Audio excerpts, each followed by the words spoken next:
Hello friends, welcome to my YouTube channel. तो चलो guys, आज की क्लास है सल्तनत कालीन स्थापित कला। जो सल्तनत कालीन है दिल्ली स्थापित कला, इसमें 5 राजवंश है। आपको तो पता ही होगा, गुलाम, खिलजी, तुगलक, सैयद और लोदी वंश। इनके जो ये मुसलमान आए थे, इन्होंने अपने शासनकाल में कुछ इमारतें, मकबरा या कुछ भवन बनवाए। उन्हीं की एक स्थापत्य कला के बारे में जानते हैं। ये टॉपिक हर एग्जाम में कवर किया जाता है, जैसे कि बीए में भी आता है और एमए के सेकंड सेमेस्टर में बहुत अच्छे से पूछा जाता है। और आपको इसके लिए बहुत अच्छे से वर्णन करना पड़ता है। जब वर्णन करोगे तो आपको इसके अच्छे से अच्छे का कंटेंट भी होना चाहिए। और नेट जेआरएफ में क्वेश्चन बहुत महत्वपूर्ण आते हैं, जो राज्य के सेट होते हैं उसमें भी पूछे जाते हैं। यूपीएससी के भी बहुत टॉपिक क्वेश्चन आते हैं।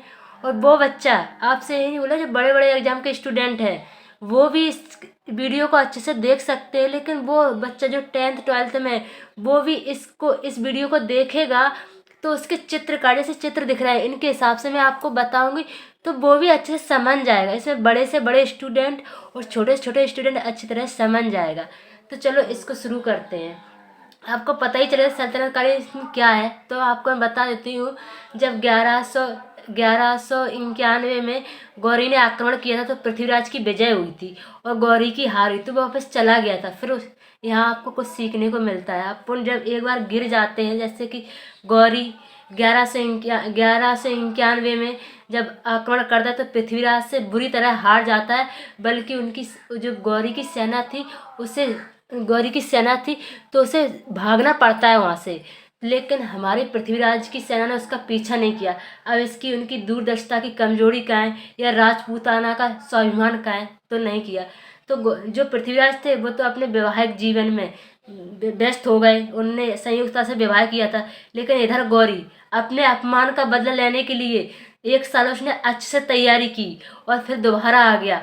और इसका साथ किसने दिया था? चंदेलों ने।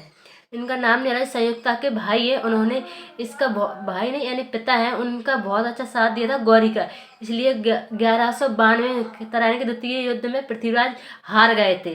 तभी से गौरी ने दिल्ली साम्राज्य को अपने आप मिला लिया था। फिर इसने अपने एक गुलाम, जो कुतुबुद्दीन ऐबक है, उसको इस क्षेत्र का उत्तराधिकारी घोषित कर दिया था। वहीं से दिल्ली सल्तनत चलती है। इसी दिल्ली सल्तनत में 5 वंश आते हैं। कौन कौन? गुलाम वंश, खिलजी वंश और तुगलक वंश और सैयद वंश और लोदी वंश। अब आपको मैं ये भी बता दूं कि गुलाम वंश का संस्थापक किसे माना जाता है? वैसे तो माना जाता है कुतुबुद्दीन ऐबक को, लेकिन वास्तविक रूप से पूछा जाए तो इल्तुतमिश को माना जाता है। और खिलजी वंश का तो जलालुद्दीन खिलजी को। लेकिन वास्तविक रूप से किसने विस्तार किया? तो अलाउद्दीन खिलजी ने, जिसकी मूवी आई थी पद्मावती, वही अलाउद्दीन खिलजी, जिसकी बाजार नीति बहुत अच्छी सी है। और फिर आता है तुगलक वंश का, जिसकी स्थापना गयासुद्दीन तुगलक ने की थी। जो एक काजी मलिक था, इसने अपना नाम बदलकर गयासुद्दीन रखकर तुगलक की उपाधि धरकर इस गयासुद्दीन तुगलक की वंश की स्थापना की थी, तुगलक वंश की। फिर आता है सैयद वंश, जो खिज्र खान ने इसकी स्थापना की थी। फिर आता है लोदी वंश की बहलोल लोदी ने स्थापना की थी। इस तरह से दिल्ली सल्तनत के 5 राजवंश आते हैं। इन्हीं 5 राजवंशों ने कुछ इमारतें बनवाई, मकबरे बनवाए। उन्हीं की जो मकबरे और इमारतें और जो राजमहल, इन सभी की कला को स्थापित कला के नाम से जाने जाते हैं।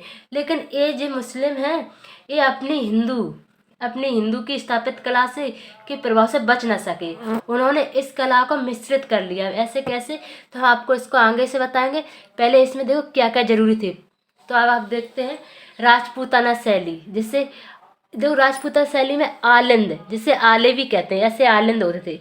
आप देखो ऐसे आलिंद होते थे, ऐसे आले भी होते थे जो आज भी दिखते हैं। तो आपको इस तरह से आलिंद है। फिर राजपूताना शैली में छज्जे होते हैं। छज्जे इस तरीके से होते हैं, देखो ये बहुत अच्छे से पाए जाते हैं। फिर छतरियाँ लगी रहती है, आपने देखा होगा छतरियाँ कैसी लगी रहती है। तो इस तरीके की छतरियाँ होती हैं। आपने अच्छे से देखो, दिमाग में आ जाएगा छतरियाँ। तो आले, जो राजमहल बनते हैं उसमें ऐसे आले निकलते हैं और इसमें छज्जे ऐसे निकलते हैं। छतरियाँ ऐसी लगाई जाती है जो छत के ऊपर लगती हैं। तोड़े जो खिड़की के दरवाजे के कोने में होते हैं, जैसी खिड़कियाँ होती हैं ना, ऐसी खिड़कियाँ होती हैं उसके दरवाजे के कोने में तोड़े लगे रहते हैं, इस तरीके के होते हैं। इधर देखो, इन्हें कार्निश भी कहते हैं।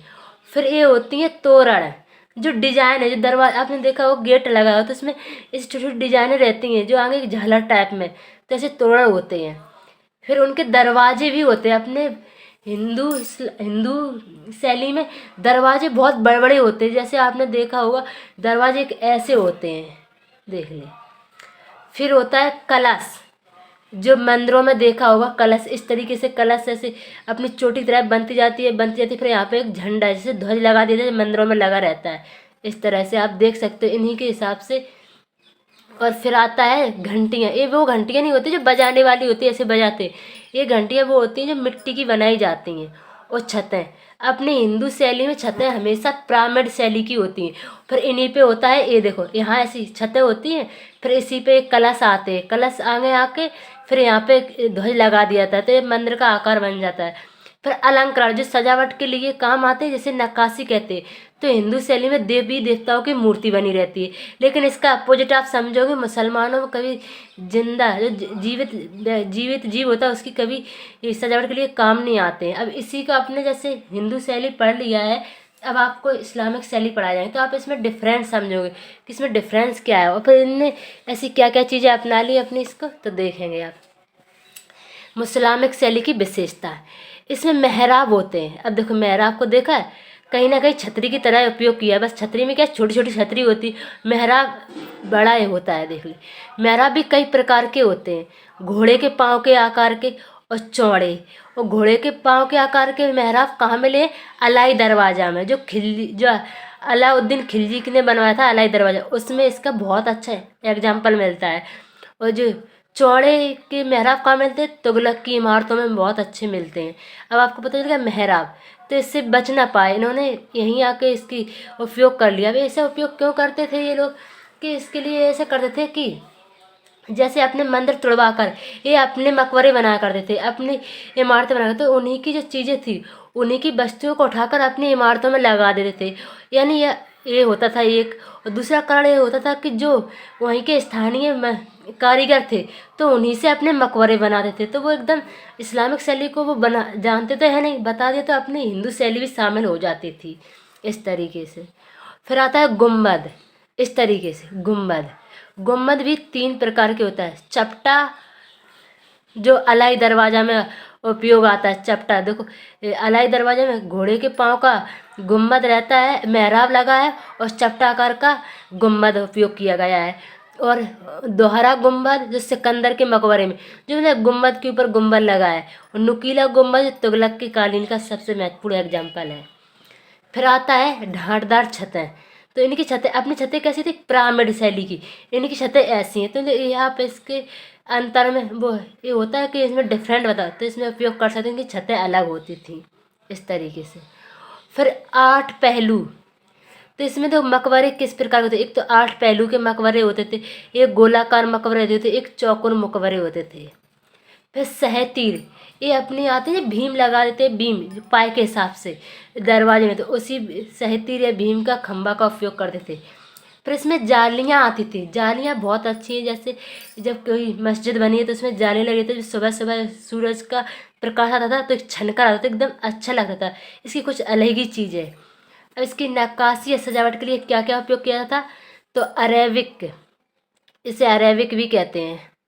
इसे ज्यामितीय आकार की चीज़ें होती हैं, इसमें बेल, बूटे या फूल पत्ती के लिए सजावट के लिए उपयोग करते हैं। कुरान की आयतें भी उपयोग किए जाते हैं। यहाँ जीवित जीव का उपयोग नहीं किया जाता, जैसे अपन करते हैं ना देवी देवताओं का या अपने कोई महाराज का चित्र बनाते हैं। यहाँ पे सिर्फ फूल वेट, कोई जानवर का भी उपयोग नहीं करते थे, सिर्फ पेड़ पौधों फूल पत्ती का। फिर इसमें चबूतरे भी महत्वपूर्ण हैं, जैसे अपने आते हैं चबूतरे, इस तरीके से। अब 3-4 चीज़ें और रह गई हैं। इसमें देखो मीनार, जो कुतुब मीनार का सबसे बड़ा एग्जाम्पल, ऐसे मीनार बनी होती थी। फिर इसमें बुर्ज, जो हवा पाने के लिए उपयोग होते हैं, छोटी छोटी होती हैं, बुर्जियाँ होती हैं, तो इसे बुर्ज बने रहते थे। और बालकनी भी होती है, जैसे कमरा और मीट। 1-2 आज की वीडियो में इतना ही। कल वीडियो में कि ये सारे दरवाजे, ये सारी कहाँ का उपयोग किए। अगर आपको दूसरी वीडियो देखना है तो प्लीज़ सब्सक्राइब शेयर जरूर कीजिए। Thank you so much.